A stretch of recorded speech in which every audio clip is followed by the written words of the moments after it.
Selamat siang Bapak Ibu semua.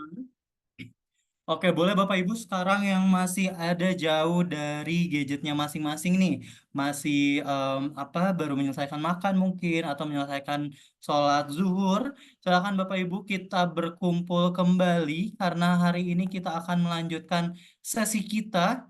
Silakan Bapak Ibu, sekali lagi aku izin mengingatkan, silakan Bapak Ibu untuk kembali untuk berkumpul di sini mungkin kalau misalnya bawa cemilan gitu nggak masalah nih kalau kata Bu Rosita jangan lupa ngopi, betul banget. Biasanya kalau siang-siang itu enaknya sambil ngopi sambil kita berdiskusi tentunya mencari materi bersama narasumber kita hari ini. Jadi silakan Bapak Ibu kalau misalkan mau membawa sedikit cemilan gitu ya atau membawa minuman untuk melanjutkan sesi ketiga hari ini itu dipersilahkan karena sesi ketiga kali ini materinya tidak kalah menarik dari materi sesi pertama dan juga materi sesi kedua kemarin. Nah, sorry, kok kemarin ya?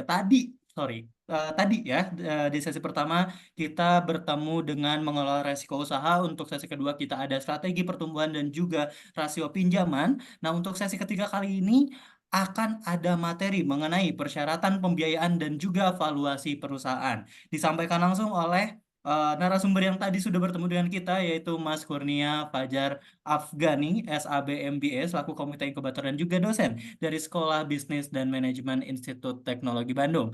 Oke, nampaknya Bapak Ibu sudah siap ya untuk melanjutkan sesi ketiga hari ini. Jadi tanpa menunggu waktu lebih panjang lagi, mari kita mulai saja sesi ketiga hari ini. Kepada Mas Kurnia, saya persilahkan. Oke, terima kasih Mas Faiz. Oke, selamat berjumpa kembali kakak-kakak sekalian. Mudah-mudahan nggak bosen ya. Oke, saya bakal rada cepat ini, soalnya kayaknya saya rada meriang. Oke, saya izin share screen. Materi kita menarik nih. Kita bahas pembiayaan, kemudian dan juga valuasi ya. Jadi kita bisa tahu nih, kita nggak apa kita tahu nilai usaha kita itu seperti apa gitu ya. Jadi nggak lagi tebak-tebakan gitu ya. Nah, ini gimana sih caranya? Nanti kita akan bahas satu-satu.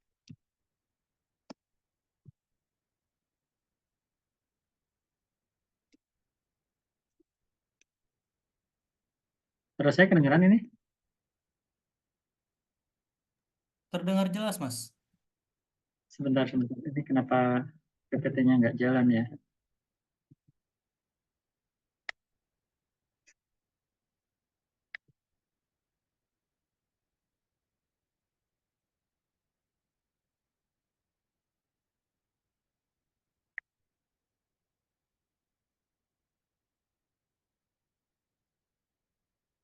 Eh, Nah, tentunya biasalah ya kita ada basa-basinya. Kenapa sih dokumen keuangan itu penting ya kan? Nah, jelas pertama buat fondasi bagi UMKM. Kenapa? Karena ya tadi kan ketika kita dokumen keuangannya semuanya lengkap, semuanya jelas, kita tahu harus ngapain dan lain sebagainya. Kita tahu nih bangunan kita nih, ya makanya kan sebenarnya fondasi. Nih bangunan nih bisnis kita nih mau dibikin kayak gimana nih? Tingkat 2 kah, tingkat 1, tingkat 3 dan lain sebagainya. Ya. Kemudian jelas mempermudah akses pembiayaan. Tadi kan ada yang nanya, butuh berapa lama sih laporan keuangannya gitu kan? Nah, kalau kalau dari awal kita bikin bisnis itu kita udah bikin laporan laporan keuangan, ya tentunya nggak akan nanyain kenapa. Udah aman, gue punya semuanya, usaha saya udah 3 tahun ada semuanya dan jelas dia akan meningkatkan kredibilitas dan profesionalisme. Jadi bank ketika melihat, oh mereka bikin nih, ya berarti ini bisnis dikelola secara profesional gitu. Nah, apa aja sih dokumen-dokumen yang diperlukan? Maaf ya, ini bukan dokumen keuangan, tetapi dokumen-dokumen semuanya, mulai dari laporan keuangan, neraca, laba rugi, arus kas, yang tadi udah dijelaskan sama Kak Atika ya di sesi pertama gitu kan. Tapi neraca dan laba rugi juga okelah cukup gitu. Sisanya adalah ya standar, SIUK, TDP, NPWP. Kalau bisa ada bisnis plan itu akan sangat-sangat lebih bagus lagi ya. Jadi bank pun mereka akan tahu gitu loh ini prospeknya tuh kemana, arahnya itu kemana, dan kemudian jelas dokumen atau legalitas lainnya. Nah, ketika kita menyusun dokumen legalitas, kadang-kadang ada pertanyaan, bikinnya CV atau PT ya. Nah, yuk kalau ditanya, kakak ini usahanya mau dibikin kayak gimana, CV atau PT? Kira-kira mau pilih yang mana? Hmm? Ayo, pilih yang mana, CV atau PT nih?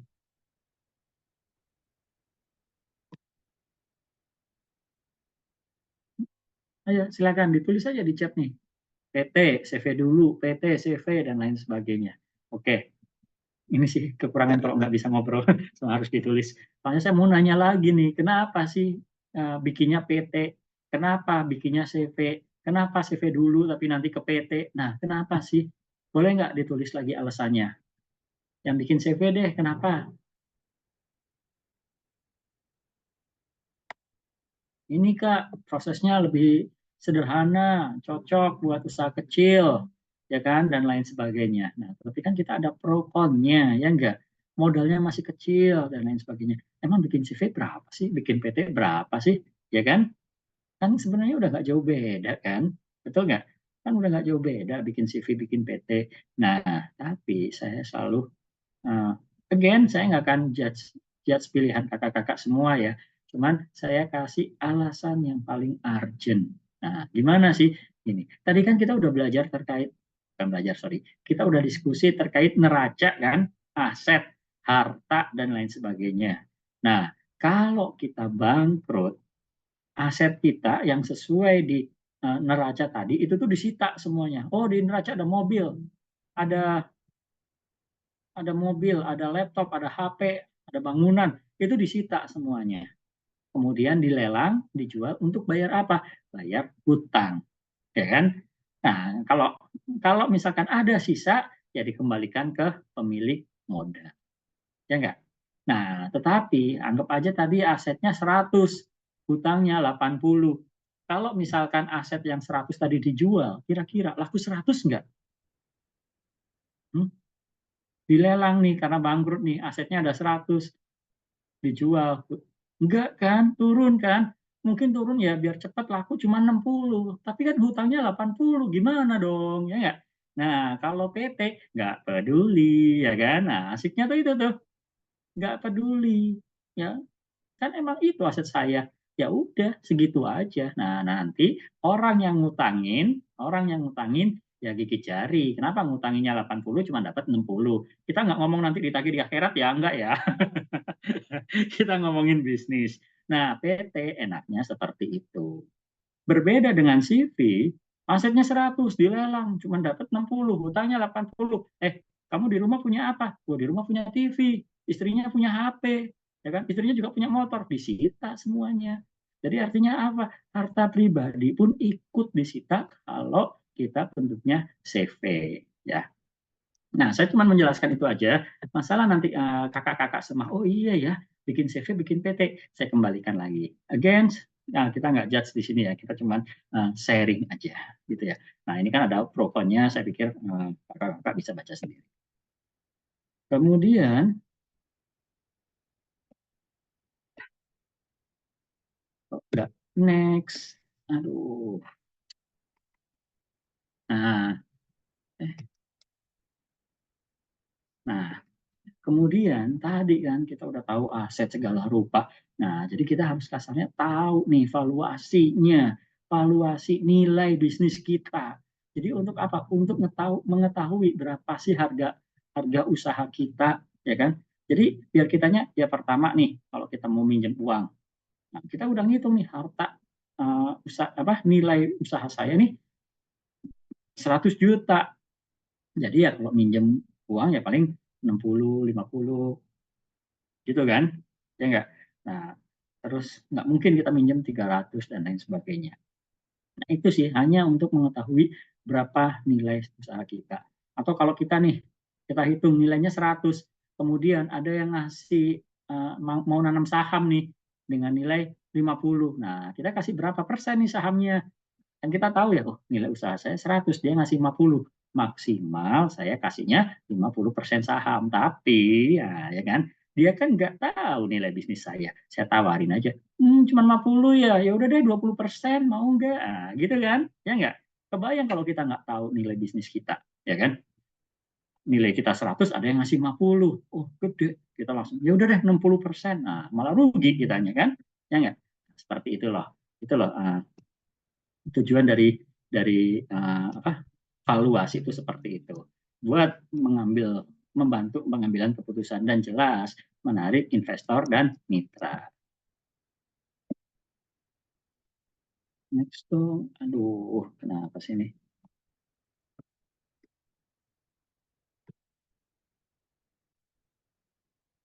Nah, metode valuasi banyak, cuman udah deh yang simpel aja. Yang penting saya bisa ngitung. Nah, kita ada 3, asset based valuation, market multiple valuation, dan discounted cash flow valuation. Nggak harus discounted deh, cash flow valuation aja boleh ya. Kembali lagi sesuai dengan kebutuhan dari kakak-kakak semua. Nah, pertama nih, aset base. Gimana caranya? Ya udah, simple. Hitung aja asetnya. Punyanya apa aja.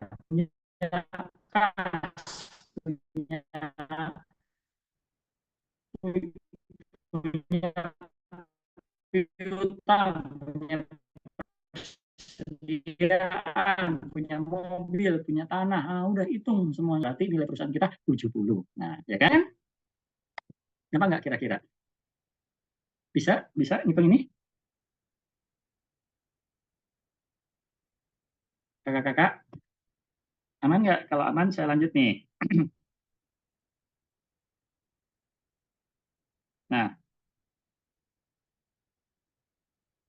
Nah, cuman ini kalau kita lihat di sini kelebihannya hanya menggambarkan nilai asetnya saja, ya kan? Nah, tetapi kekurangannya, tuh saya kan bisnisnya jasa, aset saya cuma dikit, gimana dong? Ya enggak? Benar kan? Bisa seperti itu kan? Nah, sehingga apa yang bisa dilakukan? Nah, kita bisa menggunakan metode yang kedua. Sebentar, ini kok kenapa ya lama ya?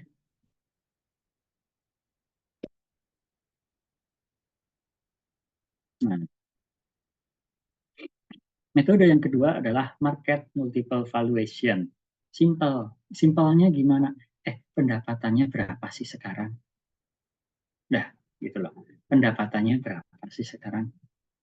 Ya kan? Nah, kemudian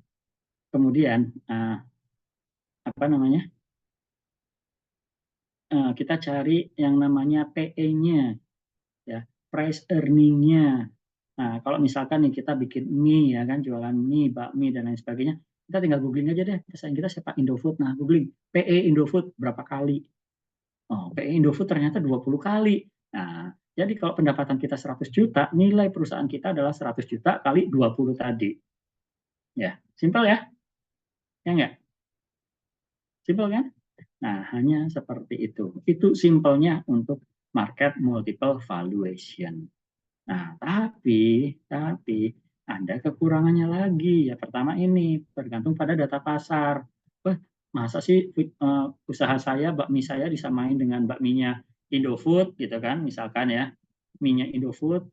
Nah, ini gimana nih? Nah, kemudian ya saya kan sekarang masih baru buka nih, pendapatan saya cuma 5 juta. Tapi kan depan uh, tahun depan bisa tuh jadi apa namanya? Bisa jadi 100 juta misalkan. Nah, sehingga kita pakai yang ketiga. Yang ketiga apa? Nah, yang ketiga adalah discounted cash flow valuation. Atau nggak usah discounted deh, cash flow valuation. Artinya apa? Kita harus bikin nih proyeksi yang tadi, ya kan?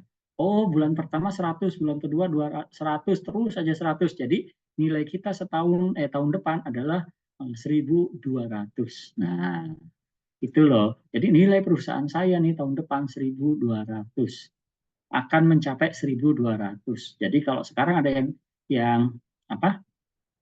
Ada yang invest 50, ya nggak saya kasih 50 dong. Nah, kan tadi kan asetnya cuma 100 nih. Ya nggak kasih 50 dong, kan nilai saya 1.200 dari cash flow setahun. Nah, Tetapi kekurangannya jelas butuh proyeksi yang akurat dan juga jelas dia akan lebih kompleks.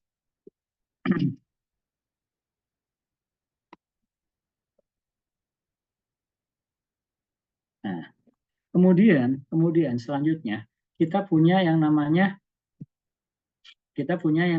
cap table dan struktur kepemilikan.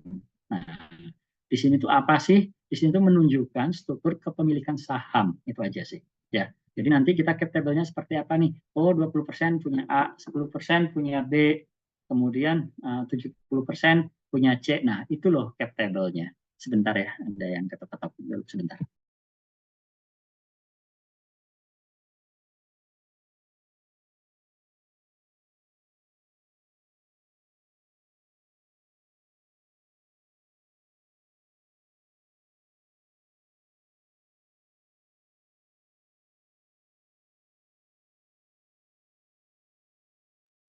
Oke, sambil menunggu Bapak Ibu silahkan jika ada pertanyaan ini nanti bisa langsung ditulis di bagian Q&A ya, atau mungkin kalau misalnya nanti di kolom chat ada yang mau langsung ditanyakan itu bisa langsung ditanyakan. Silakan Mas. Oke, uh, saya lanjut lagi ya. Nah, jadi cap table itu hanya untuk itu, mengidentifikasi pemegang saham dan juga jumlah sahamnya, ya kan? Nah, jadi kita tahu nih yang punya saham itu siapa aja, besarnya berapa. Nah, agar apa? Agar kita tahu, kita buat pengambilan keputusan. Contohnya gini, saya udah megang 51%. Nah, artinya kalau saya pengen tetap yang menguasai perusahaan ini, saya nggak boleh lagi nih jual saham. Nah, gitu kan? Ya enggak? Nah, kita bisa seperti itu. Gitu loh. Ya. Jadi, apa namanya? Jadi ya kita harus mulai membuat ini. Mungkin sekarang kita 100% gitu kan, 100% milik sendiri. Tapi kalau kita lengah, kita nggak tahu jual, jual, jual, tiba-tiba jadi punya orang lain. Pernah kejadian? Pernah. Yang punya Apple, pernah di-kick dari Apple, gara-gara apa? Sahamnya nggak sadar kekecilan, ya kan? Nah, jadi kita harus mulai hati-hati nih, jangan wah senang nih harga usaha saya lagi naik, harga saham saya lagi naik, jadi jual, jual, jual dan seterusnya. Nah, kita harus lihat juga gitu loh, uh, bagaimana cap saham kita itu seperti apa, jangan sampai malah jadi minimal, ya.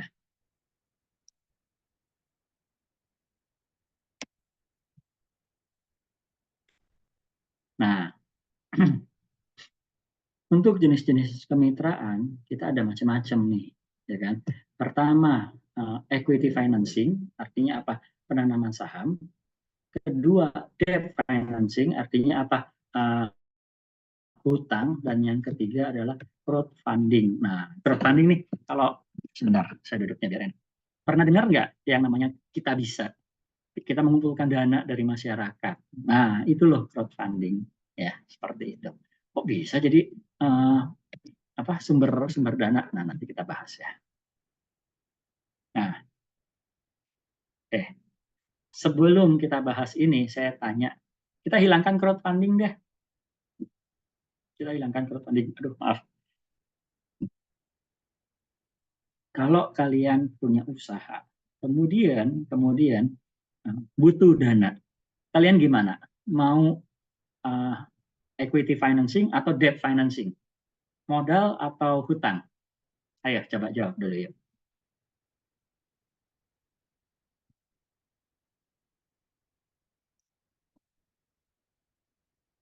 Ayo, apa kira-kira? Kita lihat jawabannya modal, modal, modal. Kenapa nih Kak? Kenapa modal?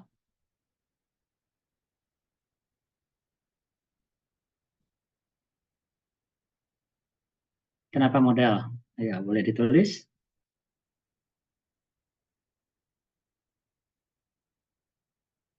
Hmm?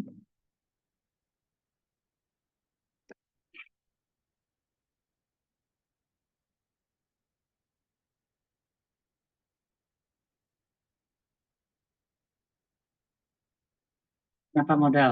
Gak apa-apa. Kakak memilih pembiayaan modal, kenapa kira-kira? Jawab aja, nggak apa-apa. Tulis aja. Untuk langkah awal usaha. Oke. Ingat ya, nggak ada jawaban benar atau salah. Ya, kalau modal rugi ditanggung bersama. Oh, udah pesimis aja nih rugi nih. Ya, apalagi nggak apa-apa ya benar kan? Karena kita mungkin nggak berani ambil risiko. Kalau modal nggak pakai bunga bank. Nah, nggak pakai bunga bank ini kenapa nih Kak? Anti riba kah atau takut takut nggak bisa bayar? Nah, kan ada beda lagi ya. Modal, profit sharing dan lain sebagainya. Oke. Ada lagi jawaban lain yang memilih hutang ada? Kenapa kira-kira? Hmm? Ya ada ya. Oke deh, kalau gitu saya lanjut ya.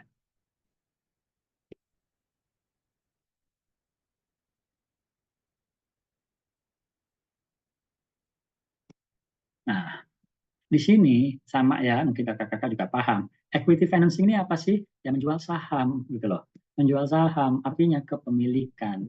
Kelebihannya apa? Ya tadi nggak harus bayar hutang. Kalau rugi ditanggung bersama. Tetapi kekurangannya harus berbagi keuntungan. Dan ini berlangsung seumur hidup, ya kan? Kalau misalkan dia nggak mau jual sahamnya, ya sampai lebaran monyet harus tetap aja kasih dividen, harus bagi hasil. Nah, ya kan? Nah, bagaimana kalau dengan hutang?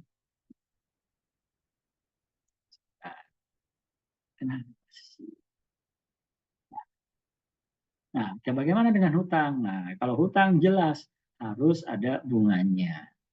Nah, kelebihannya ya kepemilikan kita penuh kan? Ya enggak? Yang penting kita bayar hutangnya aja. Tetapi kekurangannya jelas.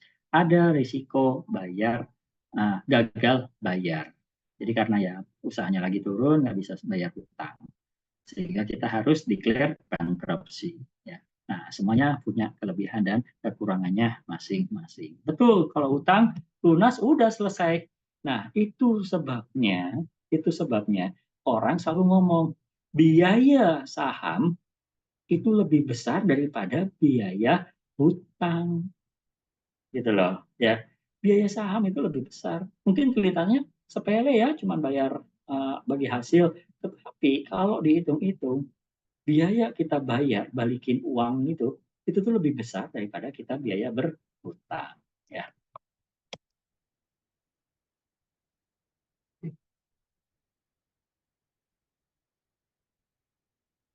Nah, kemudian kita bahas yang bank loan atau pinjaman. Apa sih keuntungannya? Ya ini pertama, tidak ada pembagian kepemilikan.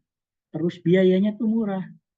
Mungkin kaget ya, oh ternyata hutang lebih murah daripada nyari modal ya, nyari saham, jual saham. Iya, hutang lebih murah. Kemudian dia juga fleksibel atau customize. Kita butuhnya berapa? Gampang. Bayarnya nanti 3 bulan, 4 bulan, 6 bulan, bebas. Ya kan? Kita bisa atur sendiri.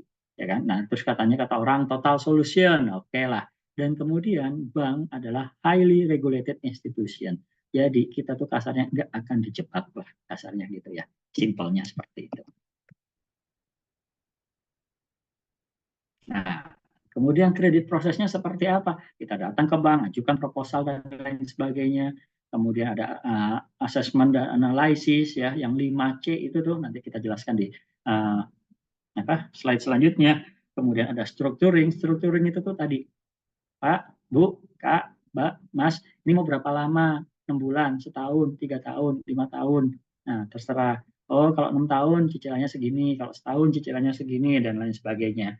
Ya kan? Kemudian setelah sepakat semua, baru kita approval dan booking. Booking itu artinya, yuk di booking ya, nanti cairnya hari ini, datang ke kantor, tanda tangan, dan lain sebagainya. Sisanya tinggal monitoring. Bayar nggak? Bayar nggak?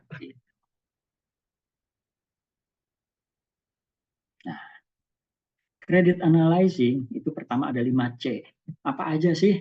Karakter, kapital, collateral, capacity, dan condition of economy. Karakter dulu deh. Karakter orangnya seperti apa. Ya kan? Nah, saya nggak tahu nih Kak Rosita orangnya seperti apa. Sehingga apa yang dilakukan? Oh, datang ke rumahnya. Atau yang biasa disebut on the spot atau survei. Nanya ke tetangga, kenal Kak Rosita nggak? Orangnya kayak gimana?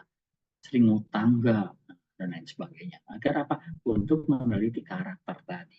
Atau kita biasa yang disebut cek di Slick, BI checking, Slick, dan lain sebagainya. Mungkin pernah dengar kan?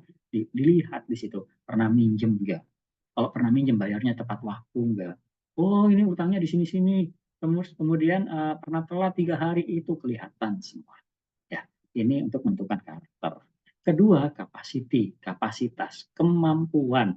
Ya, C yang kedua tuh ya, capacity ya. Kemampuan apa? Untuk bayar hutang. Oh, misalkan siapa nih yang nanya? Kananik nih datang mau minjem uang untuk bikin kerupuk misalkan ya, kerupuk ya yang ikan-ikan laut gitu deh ya. Oke, tapi rumahnya di mana? Oh, ternyata di daerah gunung. Kemudian karena bisnis apa aja? Oh, bikin bengkel. Nah, terus ntar yang bikin kerupuk siapa? Kanani, katanya lihat dari YouTube. Kapasitasnya nggak punya. Mohon maaf ya, Kananik ya, cuma contoh. Ya kan? Artinya apa? Kapasitasnya nggak ada. Kemampuannya untuk menjalankan bisnis tuh nggak ada. Gitu loh. Nah, itu kadang-kadang bisa menjadi uh, apa namanya aspek yang membuat pengajuan kita ditolak. Nah, ya kan? Jadi kalau misalkan karena nih rumahnya di laut, dekat laut ya. Kalau di laut emang Nyi Roro Kidul.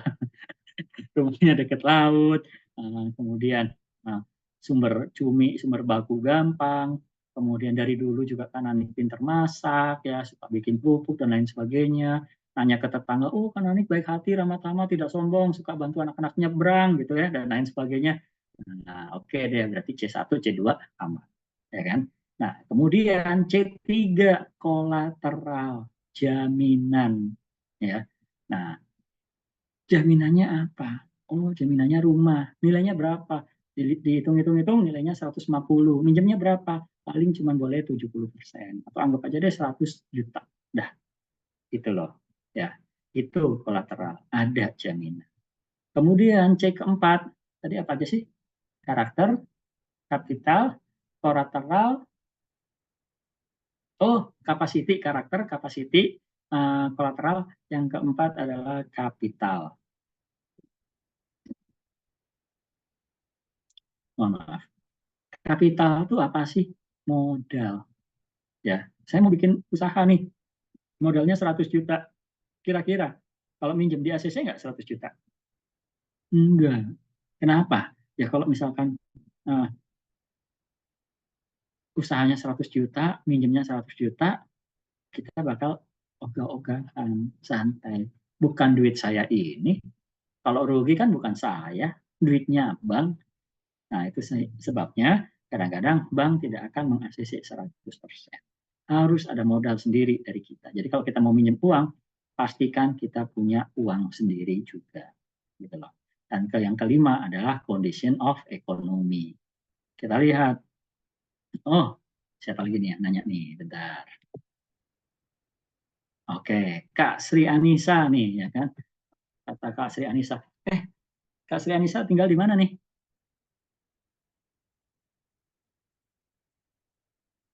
Kak Sri, biar contohnya membumi, Kak.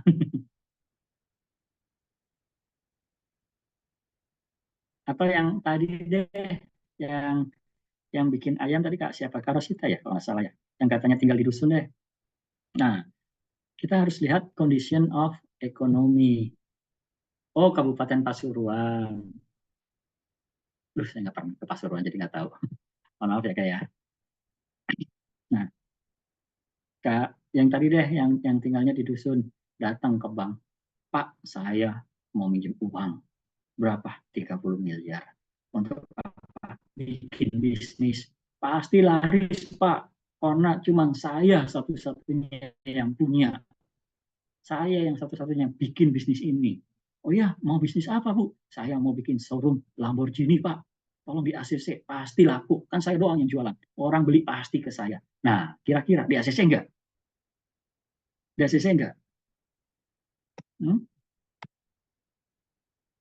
Tidak, ya kan? Kenapa? Kenapa enggak di ACC?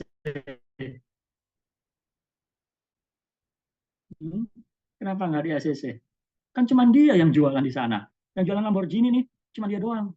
Ya, market fit-nya nggak cocok nih, kata Kak Vidya. Nggak ada LK. Apa LK? Lektor kepala. Maklum dosen kan kalau LK lektor keuangan. Oh, laporan keuangan. Ya meskipun ada semua laporan keuangan ada semua, ya kan? Nah, artinya tadi masyarakat di sana nggak beli Lamborghini, ya kan?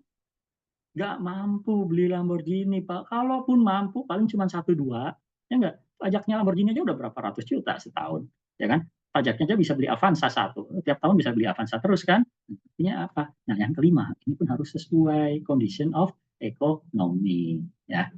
Nah, kemudian kita punya pre-screening, go or no go proses. Nah, ini jadi sebelum semuanya kita kayak datang ke rumahnya, wawancara ke masyarakat sekitar dan lain sebagainya, kita yang tadi selip tadi BI checking, lihat pernah punya utang enggak, kalau pernah punya utang bayarnya lancar enggak dan lain sebagainya. Gajinya berapa, pendapatannya berapa, nah dan lain sebagainya. Ya. Kemudian Kemudian dari bank ini mereka pun juga membuat first way out dan second way out. Artinya apa? Nih hutang beresnya gimana? Yang pertama berdasarkan first way out itu berdasarkan kapasitas bayaran kita. Yang kedua berdasarkan agunan. Jadi kan kita lihat dulu banknya, lihat industri market analisis, finansial dan lain sebagainya. Oh, ini bisnisnya bisa berjalan, cocok, aman dan lain sebagainya. Oke deh, kita kasih pinjem. Kenapa? Karena kita yakin dia bisa bayar. Itu first way out-nya.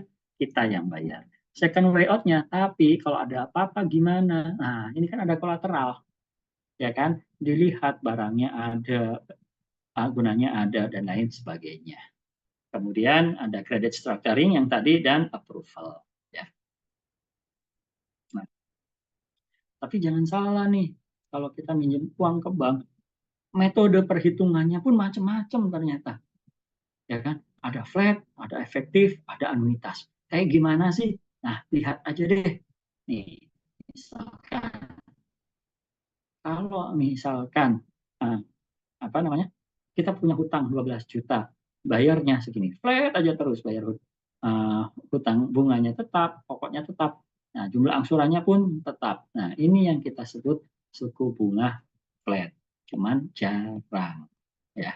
Kenapa? Karena kebanyakan pakai suku bunga efektif atau anuitas. Kenapa? Nah, bayarnya tetap.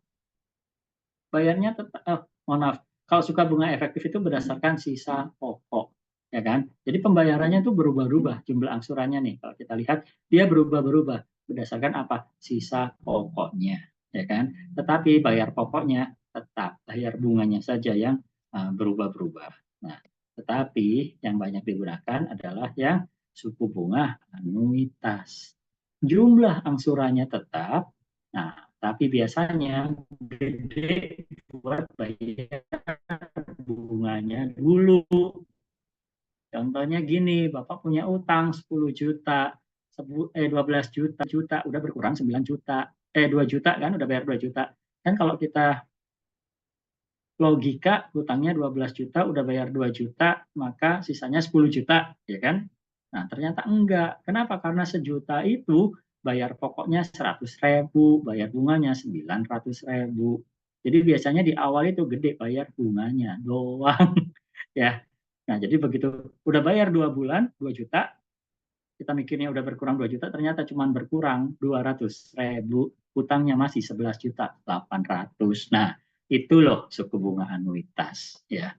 Nah, ini harus diketahui. Jadi nanti kalau mau minjem uang ke bank, tanya sedetail-detailnya. Kemudian yang terakhir, tadi ya, crowdfunding tadi. Ya, kita jadi bikin platform, kita ajukan, nah sehingga kita bisa menarik apa ya, minat dari teman-teman di online untuk apa, yuk iuran yuk untuk bayarin apa, biayain usaha saya. Nanti biasanya bayarannya gimana? Ya nanti kalau kalau untung saya balikin lagi, kalau kalau enggak produk dan lain sebagainya. Nah, tetapi jelas itu sangat susah. Ya tadi kan ada orang tiba-tiba dimintain duit gitu, kenal juga enggak, emang mau gitu loh. Cuman selama memang bisa, ya tadi saya kan cuma menyampaikan saja bagaimana uh, apa option-option untuk mengajukan pembiayaan. Oke, mungkin itu dari saya. Terima kasih. Mungkin apabila ada pertanyaan atau respon, silakan Kak Faiz. Oke, baik. Terima kasih Mas Kurnia atas pemaparan materinya. Jadi silakan Bapak Ibu, kita akan masuk ke sesi tanya jawab. Jadi silakan Bapak Ibu jika ada pertanyaan ini bisa langsung dituliskan di bagian Q&A ataupun nanti akan aku bantu untuk tanyakan gitu ya untuk urutan pertanyaannya dari yang paling awal ke yang pertanyaan-pertanyaan selanjutnya. Jadi silakan Bapak Ibu kalau misalnya ada pertanyaan, ada yang mau ditanya baik itu materi yang sekarang atau mungkin tadi ada di materi sebelumnya ternyata baru keingat sekarang itu juga mungkin bisa ditanyakan juga nih mumpung Mas Kurnia juga masih ada di sini. Oke, Mas, kita ke pertanyaan pertama dulu dari Ibu Sri Anissa mengenai kewajiban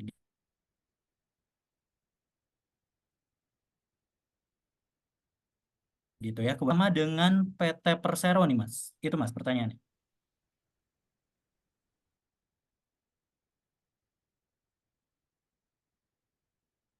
Halo, suara saya jelas, Mas? Mohon maaf tadi kok rada putus-putus. Jelas, Mas.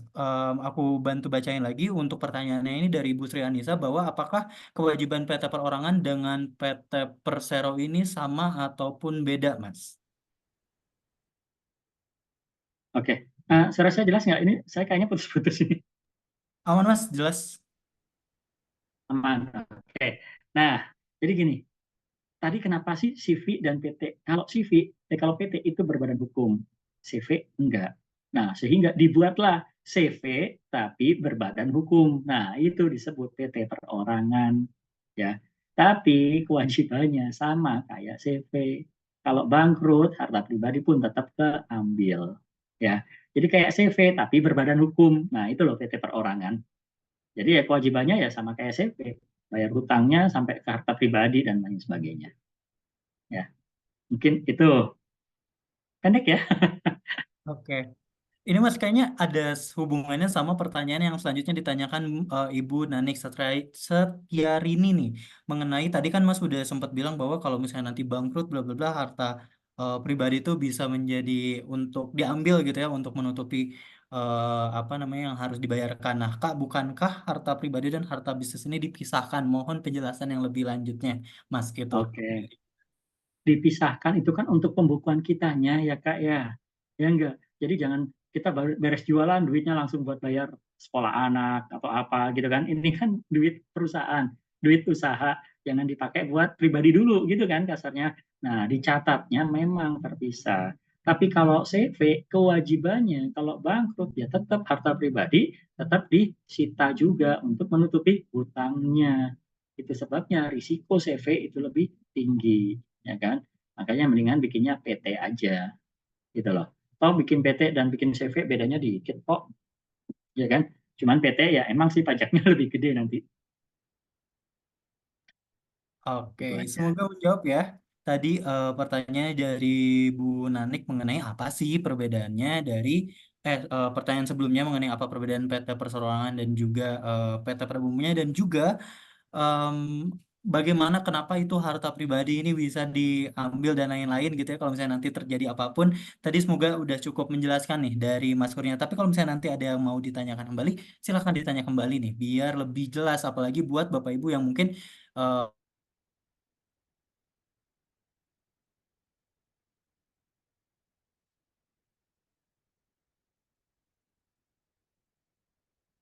biar oke. Sip.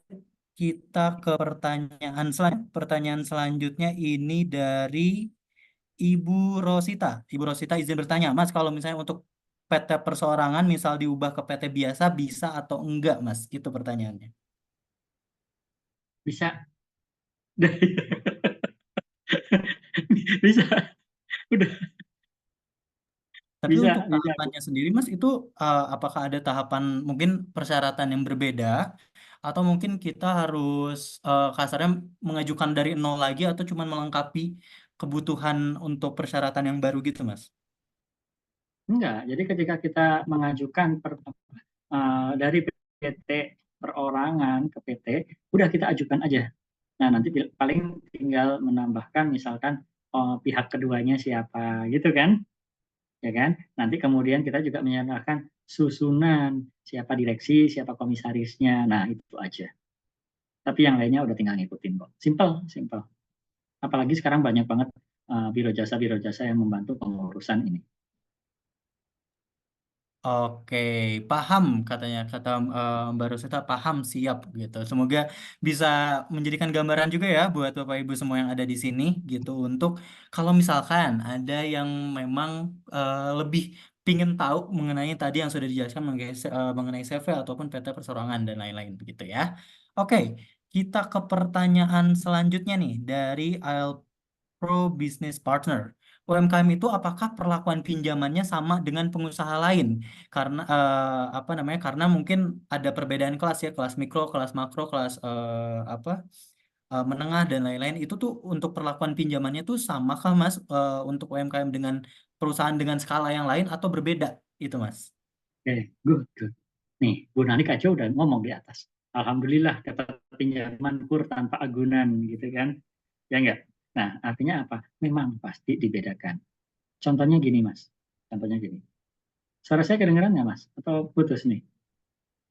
Aman Mas? Oke, aman ya.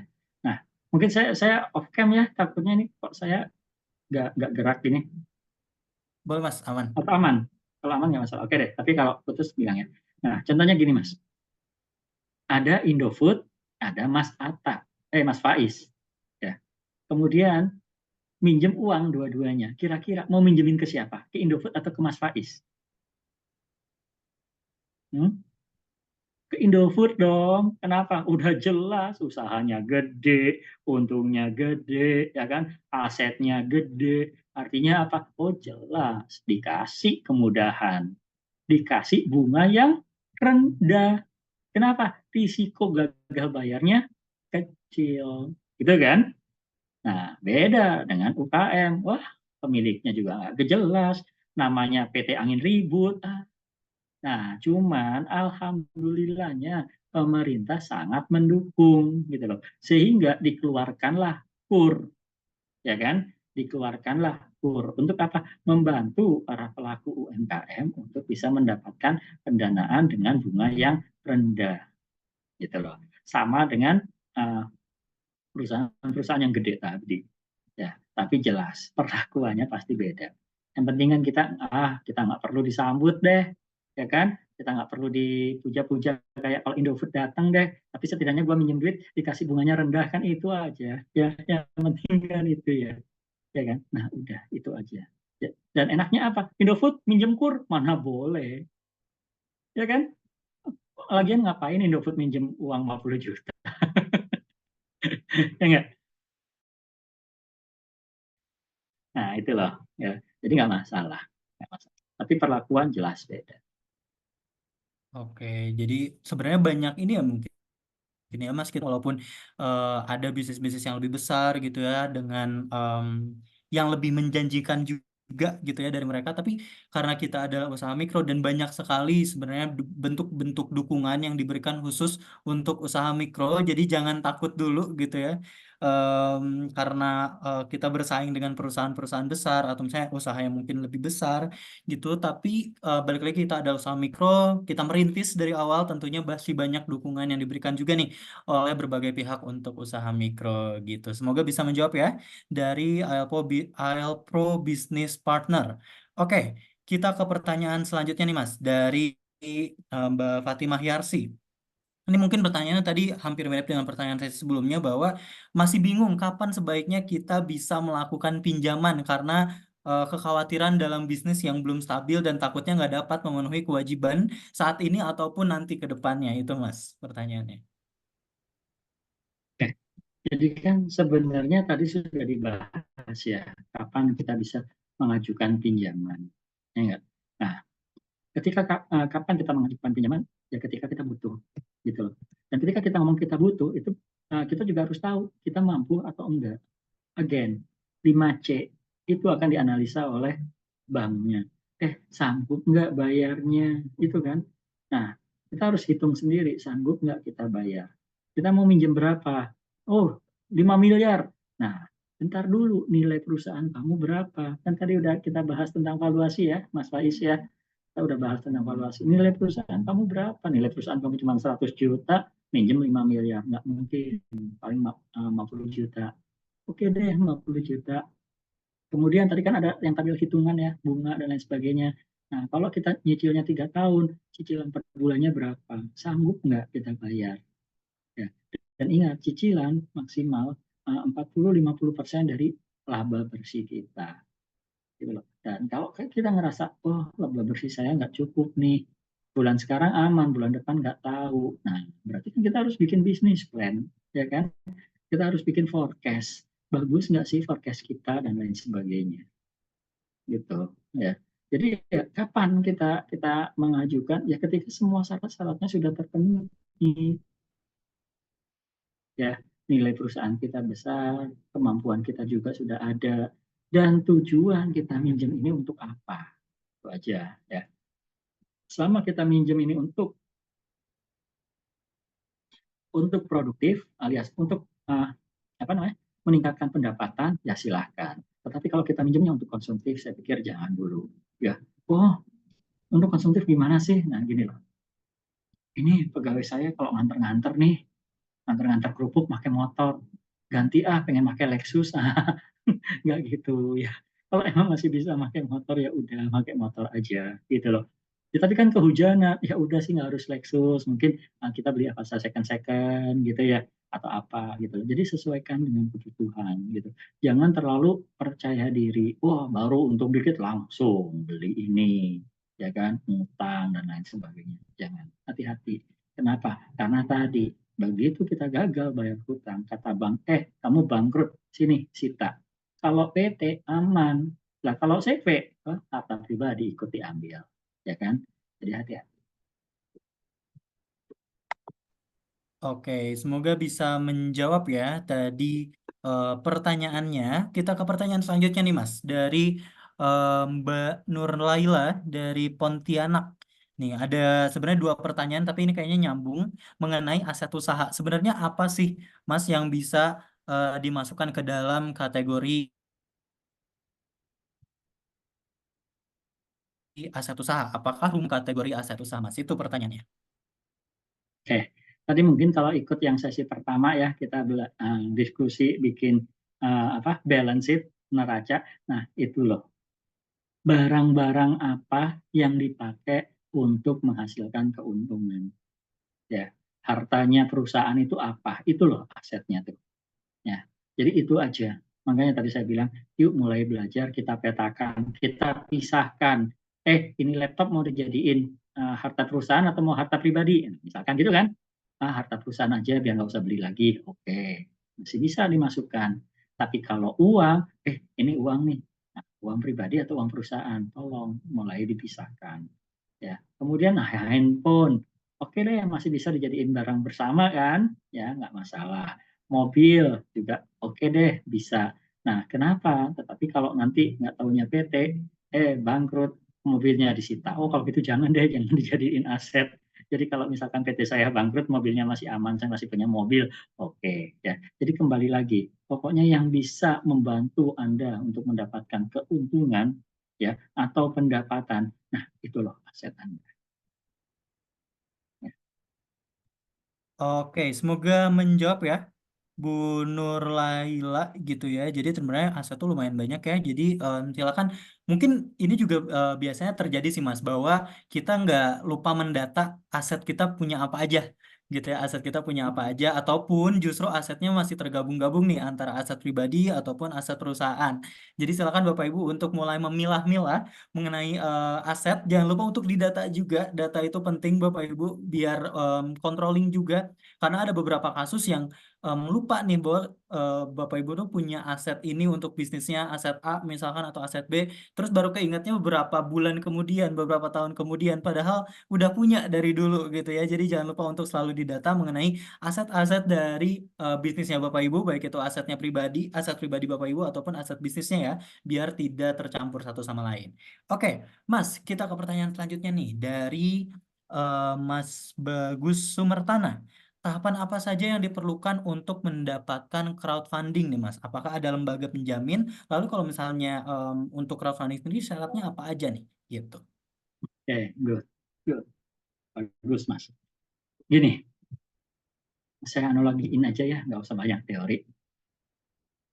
Tadi Mas siapa yang bertanya? Mohon mohon aktif ya Mas ya di chat ya. Mas Bagus ya. Oke. Mas Bagus nih, Mas Bagus, saya mau bikin usaha, minta uangnya dong, kan itu crowdfunding tuh. Nah, kira-kira Mas Bagus mau nggak ngasihnya? Apa yang Mas Bagus tanyakan ke saya? Coba, ketik aja dulu Mas. Mau nggak ngasihnya? Yang lain juga boleh deh. Ya, ke kakak-kakak nih, saya mau bikin usaha nih. Nah, minta uang dong, nggak punya modal. Mau nggak modalin? Kalau mau, kenapa? Kalau enggak, kenapa? Yuk, semuanya tulis yuk. Saya nggak mau kayak cuman ngasih jawaban ya kita. Nah, good usahanya apa, ya kan? Nah, tadi deh bikin kerupuk, Mas, bikin kerupuk gurita. Kira-kira apa lagi nih? Gimana? Gimana kesepakatannya? Ya, nanti kalau untung ya nanti saya balikin deh, ya. Atau mau dalam bentuk produk juga boleh, kan nggak harus gede-gede kan? Ya, mungkin saya butuhnya 1 juta yang pada iuran lah 100.000 atau 50.000 nggak masalah. Yuk dong, minta duit dong, minta duit. Apalagi? Ayo, ayo. Marketnya gimana? Legalitasnya apa aja? Terus punya rencana bisnis. Nah, menjawab nggak Mas Bagus pertanyaannya? Itu yang ditanya. Itu yang Mas Bagus harus buat. Bikin orang tertarik. Untuk apa? Mau ngasih uang ke Mas Bagus, ya kan? Oh ini loh identitas saya, biar yakin deh saya nggak kabur, ya kan? Ini loh bisnis plan saya. Nanti kesepakatannya kayak gini. Nah, kenapa mereka harus rinci? Karena nggak ada penjaminnya, ya kan? Kalau saya kabur, ya Mas Bagus kan nggak bisa ini protes. Namanya juga ngasih kok, ya kan? Kalau misalkan saya bilang bangkrut, ya udah. Kenapa nggak ada penjaminnya? Jadi saya tanyakan lagi, kira-kira, kakak-kakak, saya butuh 10 juta, saya mau bikin bisnis, kasih uang dong. Nah, apa yang kalian tanyakan? Tanyakan ke diri kalian sendiri. Jadi kalian bisa tahu gitu, oh kalau saya mau kayak gini nih yang harus saya siapkan. Proposal bisnis katanya. Proposal bisnisnya kayak gimana Mas Bagus? Saya bilang sebulan tuh bisa loh Mas Bagus, saya dapat 1 juta. Ntar Mas Bagus saya kasih deh 100.000, nanti kan sebulan apa plus produk deh. Jadi Mas Bagus cukup ngasih aja 100.000 ke saya. Tadi kan saya minta 1 juta ya. Jadi sebulan saya bisa dapat kok Mas Bagus 1 juta. Mau nggak Mas Bagus? Mau nggak kakak-kakak yang lain iuran deh ngasih ke saya seorang 100.000. Nanti bulan pertama saya bayar Mas Bagus dulu, bulan kedua Bu Rosita, bulan ketiga Kak Sri dan lain sebagainya. Mau nggak? Percaya deh, sebulan saya bisa loh 1 juta 2 juta mah enteng, ya kan? Artinya apa? Di proposal bisnisnya kayak gimana? Meyakinkan nggak? Ya kan? Ada nggak analisanya? Ada nggak pangsa pasarnya dan lain sebagainya? Nah, jadi di proposal bisnis yang tadi saya bilang, oh ternyata cuma 7% yang bikin bisnis plan formal. Nah, itu kita belajar. Ya, kita mulai bikin seperti itu. Nggak ada penjaminnya, Mas Bagus. Tadi kan pertanyaannya ada penjaminnya atau enggak kan? Nah, itu loh. Ya. Jadi, kalau misalkan ditanyakan nih jawaban formalnya, pertama persiapan proyek, ide, rencana bisnis yang detail. Lalu pilih platform, pakai kita bisa atau apa gitu kan. Lalu buat kampanye, jelas ya kan. Link kita bisanya kita bikin di IG dan lain sebagainya, ya kan.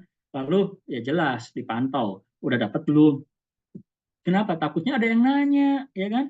Jadi kita pantau ada yang nanya, ini duitnya dari mana? Lu bener nggak bisnisnya dan lain sebagainya. Dan ketika nanti dananya udah cair, kita udah dapat duitnya, kita udah berjalan, ya tolong janjinya dipenuhi gitu, ya. Jangan sampai jangan sampai kayak ya kalau janji kepilih udah lupa, ya. Oke. Nah, kata Mas Saiful nih, butuh modal, perlihatkan nota order. Bisa, bisa, ya. Ke bank aja bisa, apalagi mau crowdfunding, bisa itu namanya. Ya, nggak masalah. Tapi yang order yang jelas. Yang order Mas Faiz, mesen apa? Lamborghini 10. Ya kan? Nggak. Maksudnya bukan saya menyepelekan Mas Faiz nih ya. Saya yakin lah sanggup ya beli Lamborghini 10 Mas Faiz. Tapi kan kalau kita kurang apa ya, nggak kurang bonafit kan orang nggak percaya, ya nggak, gitu loh. Tapi kebayang dong, oh Pak Pak Prabowo nih order sapi 30 buat di peternakannya. Saya nggak punya uang modalin dong, ini loh ada ininya. Oh ya orang pasti mau. Yang penting nanti pembagiannya seperti apa. Gitu. Aman Mas Bagus. Mohon maaf nih, jawabannya muter-muter. Maksudnya ya biar kita semuanya ikut mikir lah ya. Jangan saya doang yang mikir. Oke, silakan lagi Mas. Semoga menjawab ya Mas Bagus gitu. Balik lagi kalau misalnya crowdfunding dan lain-lain sebenarnya yang meyakinkan dan tahu apa saja yang diperlukan diri sendiri ya Mas pada akhirnya gitu. Kita yang em, memberikan itu semua gitu ya, yang apa yang kita miliki untuk akhirnya pada pada akhirnya untuk meyakinkan gitu. Nggak ada Wow. jawaban patokan harus kita nyiapin apa aja enggak sebenarnya gitu ya. Balik lagi kita yang tahu bisnis kita apa, kenapa bisnis kita itu patut untuk dipertimbangkan. Jadi silakan Bapak Ibu gali lagi nih bisnisnya, siapa tahu ada yang baru setengah kenal tentang bisnisnya, ada yang setengahnya lagi masih belum dikenali, silakan untuk mengenal lebih dalam mengenai bisnisnya Bapak Ibu masing-masing. Oke, kita ke pertanyaan selanjutnya nih Mas, dari Ibu Isyana dari OG Jaluri Pacitan. Mas izin bertanya, apakah ada lembaga hibah yang memberikan bantuan untuk UMKM potensial atau angel investor gitu Kak? Terima kasih itu Mas pertanyaannya. Wah, ini sih jangan saya yang jawab lah. Mas Faiz nih yang dari Kriter Rahab yang harusnya jawab. Kan suka ya bikin pitching-pitching gitu nih Mas Faiz. Nah, ngomongnya ke Mas Faiz, Kak. Kak, kalau lagi pitching nih, pitching tuh apa sih? Jadi Kak Faiz nih suka ngundang investor-investor gede-gedean. Nah, agar apa? Kita para UMKM presentasi, ini loh bisnis saya, biar apa dimodalin. Nah, minta nomornya Mas Faiz, biar nanti dikasih tahu kalau ada. Itu ada berarti ya. Ada. Salah satunya di mana digumpulinya? Di Greater Hub SBM ITB. Wih, Mas Faiz. Ada, Bu. Ada, Kak. Ada. Tapi betul sih, Langsung Bapak Ibu. penuh DM-nya Mas Faiz nih. Betul, kalau Ada ya. misalnya Jadi, ditanya untuk apa lembaga hibah atau bantuan itu sebenarnya banyak ya Bapak Ibu. Siapa tahu Bapak Ibu mau eh, bisa informasinya bisa banyak banget dicari di Instagram ataupun di media sosial. Biasanya juga banyak mereka open, nanti Bapak Ibu akan melakukan seperti pitching yang gitu-gitu itu biasanya untuk disatukan ya Mas. Kalau misalnya ada pitching bisnis seperti itu, biasanya investor-investor itu diundang untuk melihat nih presentasi bisnisnya dari Bapak Ibu. Jadi silakan Bapak Ibu yang tertarik mungkin ya untuk mencari hal-hal seperti itu bisa mencari informasinya di berbagai media sosial gitu, banyak banget pasti ada di setiap areanya Bapak Ibu gitu ya, nggak cuman ada di satu tempat doang. Dan juga nanti sebenarnya kita untuk di program ini akan ada sharing dengan salah satu lembaga pembiayaan nih, yang tentunya nanti Bapak Ibu bisa mengulik lebih dalam sih nanti di sana gitu ya, untuk apa namanya lebih mengetahui bagaimana sih caranya kita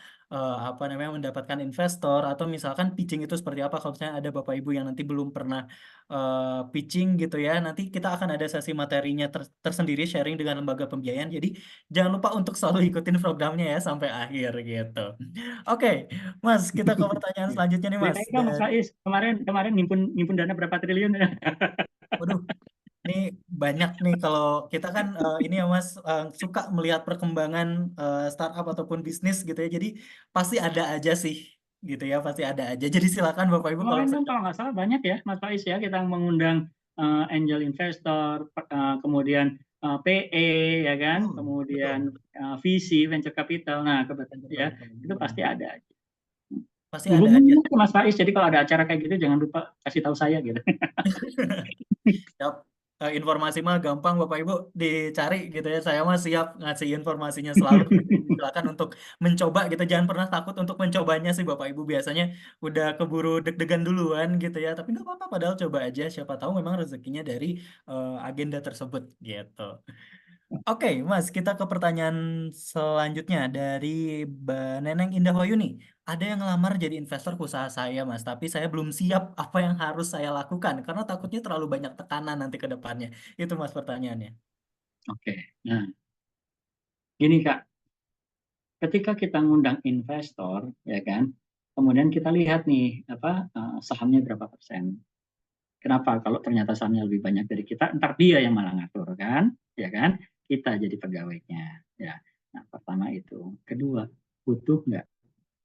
Ya. Kalau misalkan, duh saya nggak sanggup nih jalanin ini sendirian, ya. Saya butuh tempat bersandar, gitu. Saya butuh teman untuk menjalani semuanya, ya. Kehidupan ini tuh saya nggak mampu sendirian, gitu kan? Sambil dengerin lagu melo, gitu. Nah, artinya ya udah cari investor, tapi pastikan saham Anda lebih besar, ya kan? Tapi kalau masih bisa kok handle sendiri, saya juga nggak butuh investor, dana juga masih bisa, pertumbuhan organik saya masih aman, ya udah ngapain? Nggak usah dipaksain. Kenapa? Cari investor itu kan cocok-cocokan, ya kan? Ada investor yang enak, itu cuma ngasih duit aja, terserah deh, gitu. Mau kayak gimana? Yang penting bagi hasilnya jalan. Ada yang kayak gitu. Ada juga mereka yang apa namanya agresif. Potensi lu tuh bagus. Sini gua modalin. Nah, nanti kamu harus ke sini, harus gini, kembangkan ke sini. Biar apa? Biar nilai usaha kalian, nilai perusahaan kalian naik, ya kan? Biar valuasinya naik. Contohnya gini. Saya ini buka buka ini aja ya, belak-belakan ya. Anggap aja nih, saya buka namanya kayak yang es tehan gitu loh. Ya, saya buka ST, saya bikin yang bagus segala rupa. Ya, kemudian, nah, saya ngundang yang namanya venture capital. Kata venture capital, pasti awal-awal nggak mau, tapi kita bikin lagi cabang selanjutnya, dua, tiga. Kan sekarang bikin yang kayak gerobak murah ya, 5 jutaan juga udah dapet. Kan? Nah, tapi kita pengen pertumbuhannya nggak organik, anorganik, biar berlipat ganda. Gimana caranya? Oh ya udah, franchise. Saya nggak penting, nggak perlu untung dari jualan franchise. Yang penting nama brand saya terkenal. Ya, brand saya terkenal. Yang awalnya cuma 5, dalam setahun nih, ya dapatlah 20, 30 franchise. Yang 5 punya saya, 25 punya orang, franchise ya. Oke. Nah, saya datang ke visi. Mau nggak modalin? Nah, nilai perusahaan kamu sekarang berapa? Gitu kan? Ya nggak? Nah, kita bisa lihat nih dari mana. Kan tadi ada 3 metode. Kalau cuma dari aset, ya aset doang. Saya cuma punya 5, ya kan? Yang lain kan punyanya orang lain. Tapi kalau dari pendapatan sekarang, oke deh, saya punya 20 toko, saya punya 20 counter nih, kira-kira ngarang aja lah, analisa aja. ST ada yang gampang. Sebulan berapa transaksi penjualan saya dari 20 toko tadi sebulan? Tebak aja nggak apa-apa, nggak harus analisa Tom Samsom, SWOT, TOS kayak gitu-gitu deh. Kira-kira berapa? Ayo, nggak apa-apa, ngarang aja. Ini ngelatih daya analisa kita gitu loh, biar kita tahu. Nggak, bukan nilai transaksi dari 20 tadi apa gerobak apa namanya? Ya 20 itulah apa sih namanya? Stall tadi itu. Apa sih stall bahasa Indonesianya? Berapa? Tebak aja.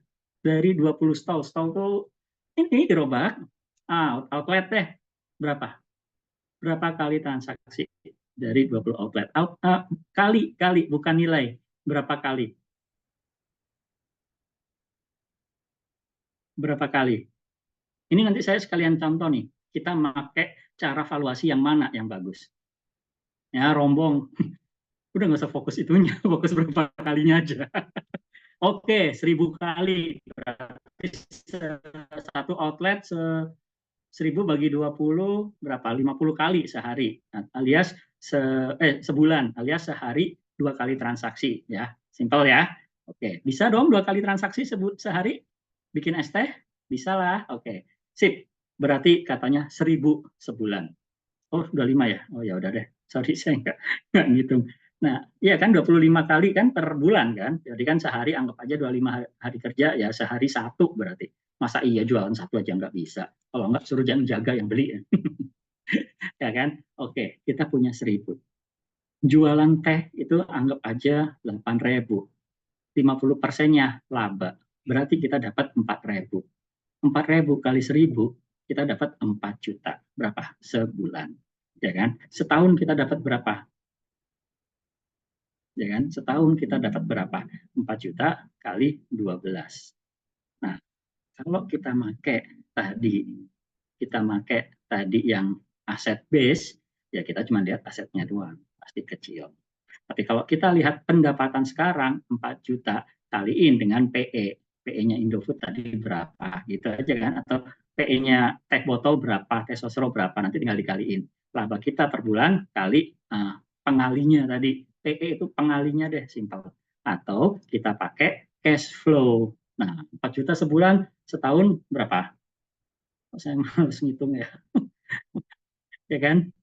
Setahun berapa? 48 juta. Nah, berarti nilai kita kalau pakai kayak gitu 48 juta. Kita bikin yuk pertumbuhan yang anorganik lagi. Gimana caranya? Nah, bikin aplikasi. Ingat, kita punya 20 rombong. Kita bikin aplikasi. Yang sederhana aja, tapi yang mirip kayak McD, kayak PHD, dan lain sebagainya. Terus kemudian kita pasang. Kita pasang di rombongnya tadi. Ingat ya, ini hak ciptanya saya ya, saya yang mikir soalnya. Kalau bikin, ajak saya. Nah, anggap anggap kita bikin, kemudian kita tulis install aplikasi saya. Install aplikasi saya. Nanti bakal kita apa namanya? Kita push nih. Kita push pesan-pesan diskon 10%, diskon 20%. Kira-kira ada yang mau install nggak?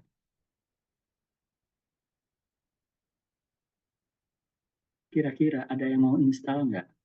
Ada kan? Nah, dari 20 outlet, kira-kira berapa yang bakal install? Kira-kira lagi aja, nggak masalah. Enaknya valuasi itu begitu, kira-kira semua. Cuman yang penting kita bisa defense. Ya. Kira-kira berapa yang install? Oke, 800 ya. Nah, berarti kita punya 800 orang install aplikasi kita. Nah, jadi kita bikin valuasi, kita bikin forecast. Kalau sehari 800 itu sehari apa beli sekali aja sebulan, maka sebulan kita punya 800 transaksi. Maka pendapatan kita 800 kali 4. Berapa? Kali 4.000 sebulan. Lebih tinggi dong daripada yang tadi. Berapa Mas? 800 kali 4.000? 32. Apa ini? Juta atau 3.200.000? Nah, anggap aja 32 juta deh. Saya lagi pusing jadi nggak ngitung. Nah, berarti kalau setahun, valuasi kita lagi, again, kira-kira, namanya juga forecast. Setahun, 32 kali 12. 300, nah, 32 tambah 6, 380-an. 380 juta. Nah, itu loh cara ningkatin valuasi. Jadi ketika ada yang mau nanam modal, nah kita bisa ngomong, bentar dulu, berdasarkan kata Kak Kurnia nih, apa cash flow valuation method, nggak usah yang discounted, kalau discounted jadi turun. Cash flow valuation method, nilai usaha saya 384 juta. Kebayang dong kalau tadi cuma berapa juta, ya kan? Nah, itu loh ningkatin valuasi. Belum lagi kita bisa ngomong, oh, merek saya pun udah terkenal, ya kan? Jadi harus naik lagi, nggak 384, harus jadi 600 juta. Kenapa? Ada merek, ya, ada aset intangible. Nah, orang bilang kayak gitu tuh, ya kan? Kegedean nggak sih? Mas Faiz nih, mahasiswa SBM kan? Ya Mas, Oke, berapa nih merek Goto? Intangible asetnya Goto berapa? wah nggak Wah, pernah ntar dengar kalau ketemu Mas. di kelas dibantai nih. Nah, intangible aset Goto 90 triliun. Hasil dari mana? Ya itu, cuap-cuap aja. Valuasi gitu loh. Ya kan nggak ada cara ngitung merek yang ya maksudnya yang tepat dan lain sebagainya. Nah, kita nggak perlulah ngejar 90 T ya, 10 miliar juga udah alhamdulillah lah gitu loh. Nah, itu loh kita bisa mengembangkan bisnis kita tuh seperti itu. Digitalisasi plus valuasi. Nah, udah kompak banget itu. Ya, gitu. Mudah-mudahan nangkep. Semoga menjawab ya tadi pertanyaannya dari Bu Neneng ya. Jadi kita sebenarnya kita juga yang menentukan apakah kita membutuhkan investornya atau tidak gitu ya. Balik lagi kita yang melihat juga sebenarnya kebutuhan dari brand kita, kebutuhan dari bisnis kita itu seperti apa untuk pengembangan selanjutnya gitu. Dan ini juga ada hubungannya ke pertanyaan selanjutnya nih, Mas Kurnia dari Mbak Ulfa mengenai pemodalan gitu ya. Untuk UMKM ini menurut Mas sendiri untuk pembiayaan lebih baik mengajukan pinjaman atau justru mencari investor itu Mas pertanyaannya. Oke, again, ini pertanyaan yang saya nggak mau jawab. Kenapa? Saya nggak mau menyesatkan. Ya, ketika saya ngomong, ah udah cari investor aja, biar nanti kalau pendapatannya lagi rendah, nggak bingung-bingung ditagih utang, gitu kan? Tapi kalau nggak taunya gede, investor usaha mbaknya sekarang anggap aja 10 juta, investor nyimpan 5 juta, dapat 50% saham. Setahun kemudian nilai usahanya jadi 500 juta. Yang awalnya tadi setor cuma 5 juta, sekarang nilainya jadi 250 juta. Mbak nyesel nggak? Gitu kan? Nyesel nggak Mbak? Hmm? Nyesel dong. Ya, jadi ini saya nggak bisa jawab. Tapi kalau saya ngomong, ah udah hutang aja, nggak taunya lagi turun. Nggak bisa bayar, asetnya disita. Ntar, wah Kak Kurnia nih dasar ya gitu. Gitu loh Mbak. Makanya saya nggak bisa jawab itu. Semuanya benar. Gimana Mbaknya? Tolong jangan jadiin saya kambing hitam Mbak.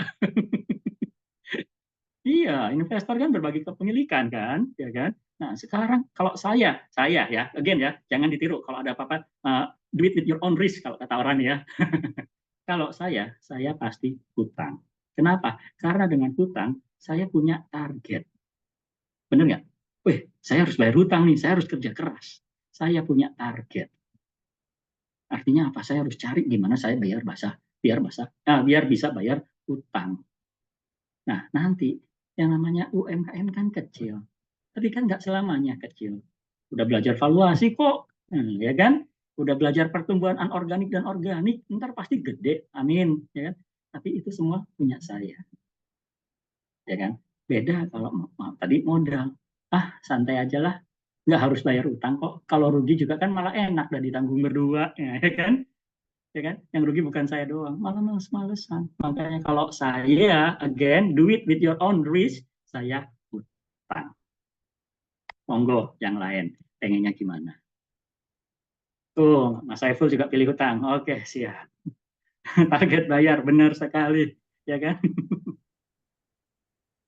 Ini ada pertanyaan lanjutannya nih Mas kayaknya. Terus kenapa Wira Usaha Mandiri ini salah satunya untuk mencari investor, Pak? Kan kami ingin usaha ini tetap milik saya tapi berkembang. Balik lagi utang yang dipilih itu Mas. Sip, good. Jadi ngapain saya ikut kayak gini? Ngapain nanti saya ngubungin Mas Faiz biar ikut pitching dan lain sebagainya, ya kan? Ya kan? Kalau nanti usahanya jadi bukan milik saya sendiri. Nah, oke. Okay.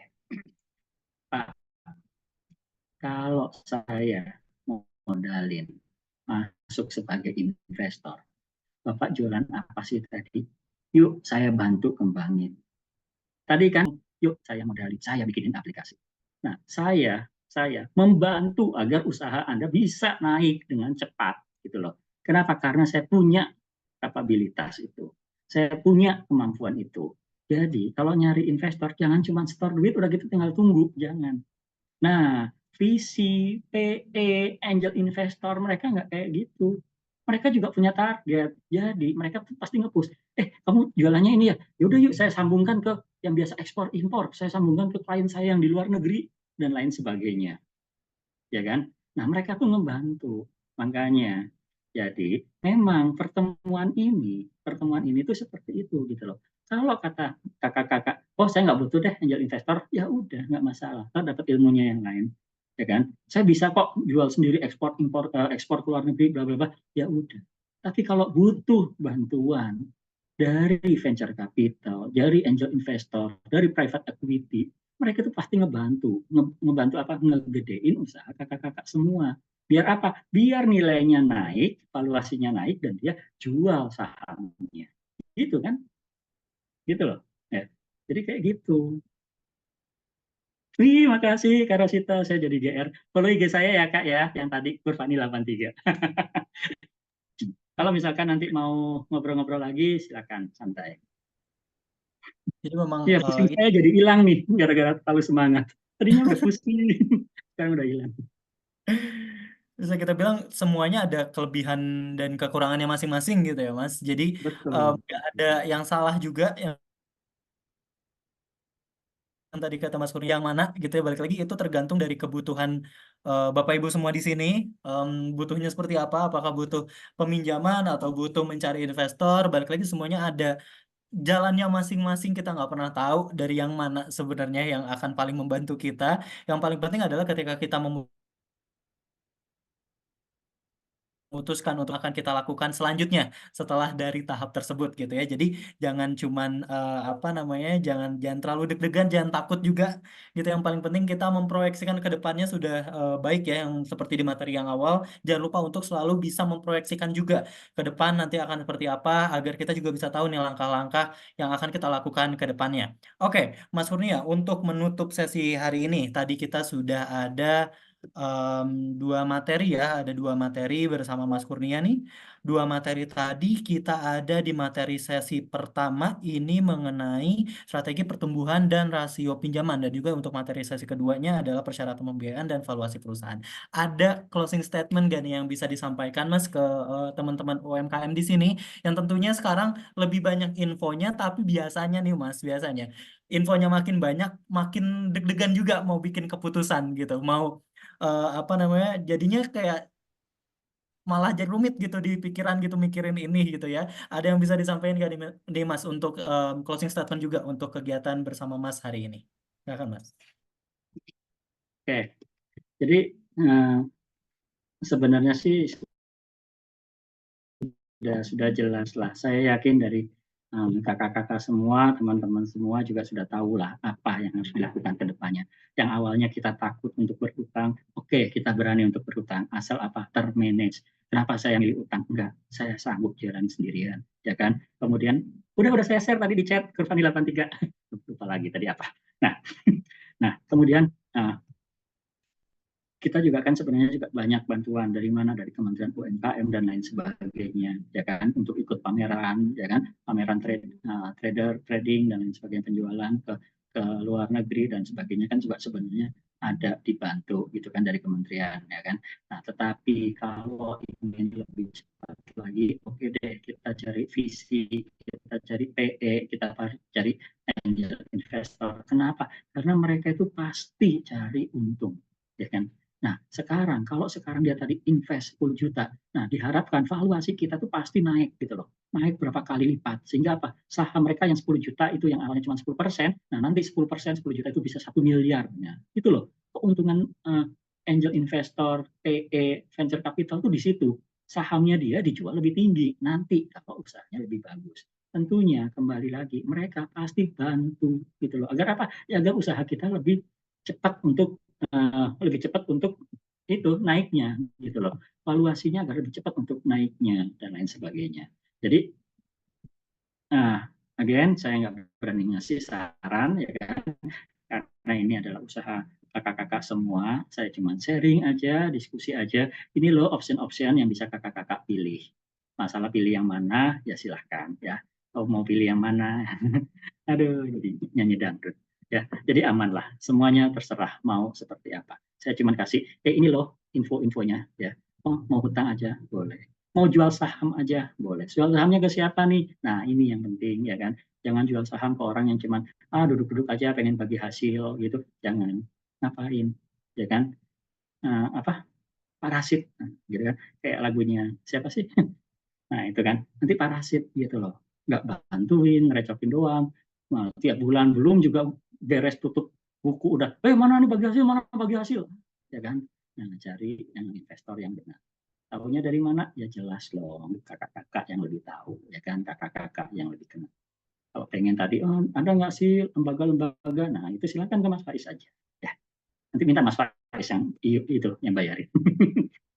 Mungkin itu saja dari saya, kakak-kakak. Terima kasih banyak atas antusiasmenya ya. Saya merasa, aduh bangga banget nih. Ternyata responnya sangat-sangat positif. Alhamdulillah.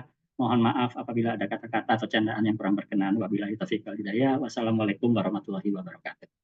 Waalaikumsalam. Sekali lagi terima kasih Mas Kurnia atas pemaparannya hari ini. Aku juga mau berterima kasih buat seluruh partisipan yang sudah berkegiatan nih bersama kita dari tadi pagi jam 8.30 gitu ya. Udah pada on nih di sesi pertama sampai di jam setengah 3 sore hari ini. Terima kasih sudah berpartisipasi aktif sekali Bapak Ibu dan semoga ilmunya bisa bermanfaat nih untuk Bapak Ibu semua ke depannya. Nah, sebelum kita menyelesaikan kegiatan hari ini, aku izin mengingatkan beberapa hal. Jangan lupa untuk melakukan absensi. Yang keenam itu absensi terakhir untuk sesi kedua, sesi ketiga hari ini.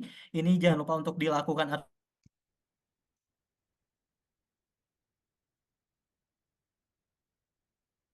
absensinya. Sudah dikirimkan juga linknya bukan absensi. Dan juga Bapak Ibu semua di sini ada beberapa form yang harus diisi juga oleh Bapak Ibu. Ada form mengenai data kanal penjualan dan juga form mengenai form pengisian email dan juga omset yang ada di grup. Jadi silakan untuk diisi juga Bapak Ibu, jangan sampai terlewat karena itu adalah bagian penting dari rangkaian program kita hari ini. Oke, baik. Berakhir pula kegiatan kita pada tanggal 17 Juli hari ini. Sekali lagi terima kasih Mas Kurnia dan seluruh partisipan dalam kegiatan hari ini. Kita akan bertemu kembali nanti minggu depan dengan agenda yang berbeda, dengan materi yang berbeda, dan semoga materi selanjutnya tetap akan memberikan banyak insight ke Bapak Ibu untuk menaikkan level bisnis Bapak Ibu ke tingkat yang lebih tinggi lagi. Oleh karena itu, saya Muhammad Faiz Atala, izin menutup kegiatan hari ini. Terima kasih semuanya. Wassalamualaikum warahmatullahi wabarakatuh. Waalaikumsalam warahmatullahi wabarakatuh. Mari saya izin live kakak-kakak semua. Terima kasih Mas Faiz sudah diajakin.